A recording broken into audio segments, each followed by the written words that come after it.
In the 21st century, our ability to feed ourselves will be tested as never before. Already, food prices have soared, and across 3 continents, the hungry have turned to protest. The world faces pressure on food supplies from an exploding population. And we are consuming more than ever, at levels that are simply unsustainable. The world's resources essential to food production are in scarcer supply than ever. We have imbalanced the ecological system. Soil health is lost. Our surface and groundwater we have lost. We will need some radical solutions to these complex problems before the world goes hungry.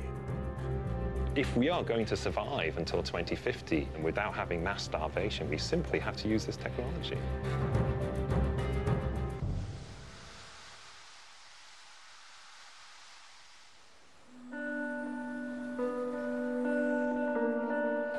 Over recent years, the warnings have been growing louder and more urgent.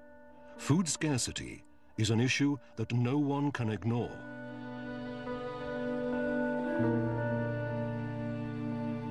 So I think food security, even for those of us living in affluent countries, is going to become an issue.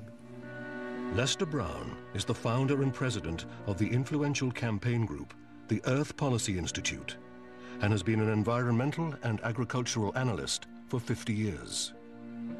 It's going to take more and more of our income to feed ourselves.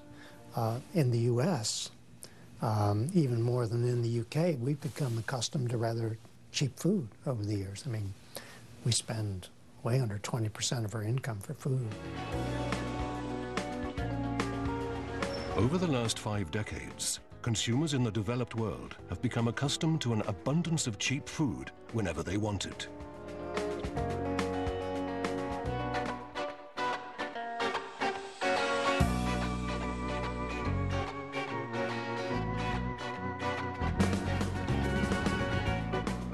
New Covent Garden in London, England, is the UK's largest fresh produce market. It's nicknamed London's larder by locals, but the produce comes from all over the world. In fact, 90% of the fruit and 40% of the vegetables that Brits eat are imported. Paul Bishop has been a stallholder here for 20 years. Originally, our parents, everything was English produce, sourced, and now we're given far bigger scope now to go all around the world and source this product. The most countries we use are Holland, Spain, Italy, but now we're getting stuff from Poland, we get stuff from Tasmania, America, Kenya, South America, all the Africa. Consumers have become used to this kind of variety at all times of the year, but it leaves a smaller space for locally grown fruit and vegetables when there's a world's worth of produce to sell. Obviously, I'm English. I like to sell English produce. I would prefer to sell our English produce, look after our English farmers. But being in the industry, and I've been here for 20 years, I think supermarkets have got a big say in this, in the way that they've come in, especially and aimed at a retail sector.